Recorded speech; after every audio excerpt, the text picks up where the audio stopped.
श्रद्धेय महानुभावों, व्याकरण के विषय में कारक प्रकरण के अंदर हम लोग विचार के क्रम में विचार किए थे। गत्यर्थक धातु हो, बुद्ध्यर्थक धातु हो, प्रत्ययवसनार्थक धातु हो, शब्द कर्मा वाला धातु हो या अकर्मक धातु हो, ऐसी परिस्थिति में इस धातु के प्रयोग में यदि नीच प्रत्यय का प्रयोग कर देते हैं तो वह न्यंत अवस्था है, और नीच प्रत्यय का प्रयोग नहीं करते हैं तब वह धातु से जो क्रिया बनेगी वह अनिच अवस्था होगी। तो अनिच अवस्था में जो करता है वह नीच अवस्था में कर्म संज्ञक होने की बात कही जा रही है। गत्यर्थक में, बुद्ध्यर्थक में, जिस पर हम लोग चर्चा किए थे। लेकिन गत्यर्थक धातु हो और उसमें नी और वह धातु, तो यहाँ पर कर्ता को कर्म नहीं करेगी। इस पर भी हम लोग चर्चा किए थे। नयति को नाययति यदि कर देते हैं और शब्द यदि है मानवका कर्ता के रूप में और कर्म के रूप में ग्रामम है, तो हम कहते हैं मानवका ग्रामं गच्छति। मानवक गांव को जाता है।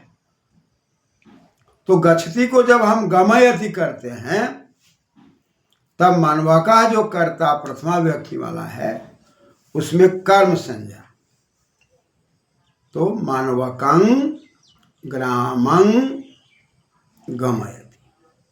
लेकिन गत्यर्थक धातु में नी और वह हो तब क्या होगा?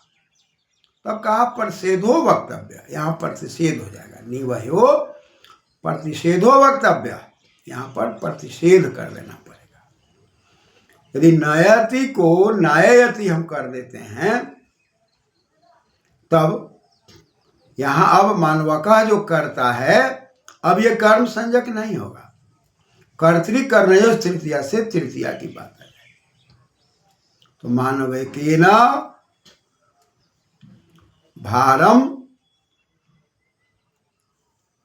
अब नाययति है और पहले है मानवका भारम नयति। तो यहाँ मानवका को अब मानवकम नहीं हो रहा। यहाँ वार्तिक से स्पष्ट हो गया कि नी प्रापण्य धातु यदि है और वो गत्यर्थक होने पर भी अब कर्म नहीं होगा, ये वार्तिक के कारण। क्योंकि जहाँ भाषा के प्रवाह में जो कुछ दिखाई पड़ती है वो यदि सूत्र में नहीं दिखता है तो उसके लिए वार्तिक का प्रयोग किया जाता है। महाभाष्य के वार्तिक का प्रयोग यहाँ पर किया हुआ है। लेकिन अब आगे वार्तिक की बात आ रही है। वहेर नियंत्री कर्तृकस्य। अब यहां पर यदि वह धातु है और वह धातु के प्रयोग में कहता है कि अनियंत्री, और अनियंत्री में वहां पर यमु उपरमे धातु है, त्रिच प्रत्यय है, तो बन जाएगा यंत्री, और नी लगा देंगे तो नियंत्री। यानी कि नियंत्रण में न हो, कर्ता जब नियंत्रण में न हो तो ऐसी परिस्थिति में वह धातु का प्रयोग यदि करेंगे तो अब यहाँ पर वो कर्म संज्ञक हो जाएगा। यहाँ पर कर्तृ कर्णयो तृतीया से तृतीया की बात नहीं कही जाएगी। तो उदाहरण के अंदर हम यदि विचार करते हैं कि बलिवर्दा, बलिवर्दा का मतलब बैल होता है, तो बलिवर्दा बलिवर्दऊ बलिवर्दा ऐसे रूप चलता है। तो बहुवचन में यदि हम कर दें बलिवर्दा भारम, बलिवर्द जो है भार को बहती ढोता है। अब बहती के जगह पर बहुवचन में करेंगे वहंती, वहती, वहता, वहंती। बलिवर्दा, बलिवर्दौ, बलिवर्दा। वहती, वहता, वहंती। बलिवर्दा भारम वहती, बलिवर्दौ भारम वहता, और बलिवर्दा भारम वहंती। इस प्रकार का वाक्य है। इसमें बलिवर्दा शब्द जो है करता है और अनियंत्रित करता है। तो ऐसी परिस्थिति में क्या हो, इस पर विचार करना है। वहां तो स्पष्ट था कि मानवका भारम वहती, मानवक जो है भार को ढोता है। तो यहां पर जो मानवक करता था, वार्तिक से नी वहो परसेधो वक्तव्य वार्तिक से निषेध हो गया। तो यहां पर मानवक कर्ता का जब नीच प्रत्यय लगने के बाद, क्रिया में नीच प्रत्यय लगने के बाद निषेध हो गया, तो ऐसी परिस्थिति में मानवक में कर्तृकर्णेय तृतीया से तृतीया की बात आ गई। तो हो गया मानवकेन भारम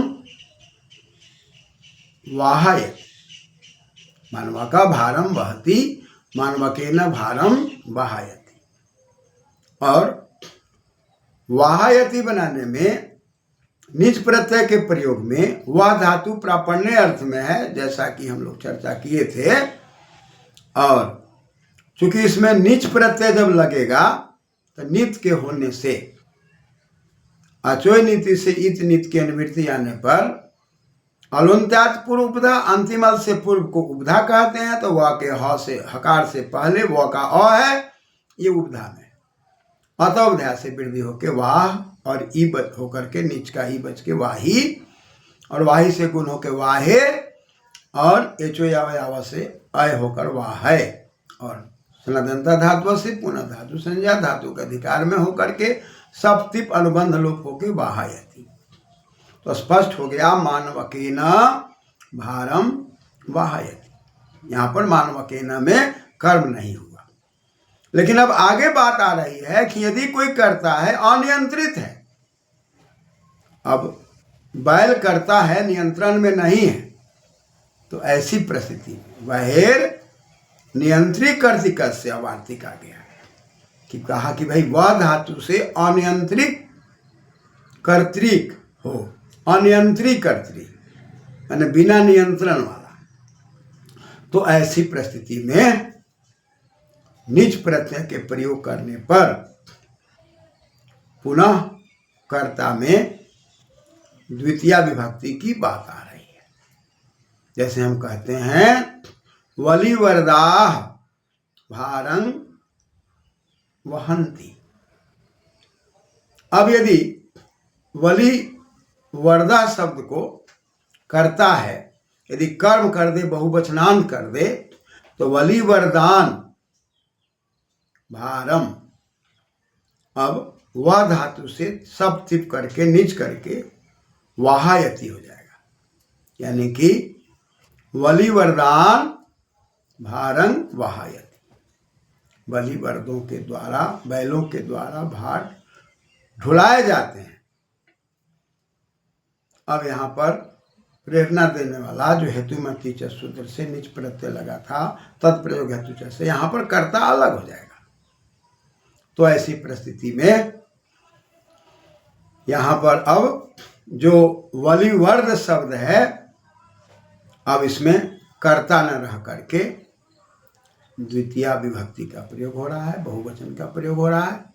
तो यहाँ स्पष्ट हो गया कि वलिवर्दान भारं वाहयति। इस प्रकार का प्रयोग दिखाई पड़ रहा है। यानी कि गतिबुद्धि प्रत्यवसनार्था सतकर्मा कर्म काणा मणि कर्ता सनौ, इस सूत्र पर जो बात चली थी कि गत्यर्थक धातु हो और अनिच की अवस्था में हो, अनंतावस्था में हो, तो करता है, और नीच अवस्था में है तब वह कर्म हो रहा था। लेकिन गत्यर्थक धातु हो और निवह का प्रयोग हो और नियंत्रण में हो, तब वहां पर कर्ता में तृतीया होके मानवके न।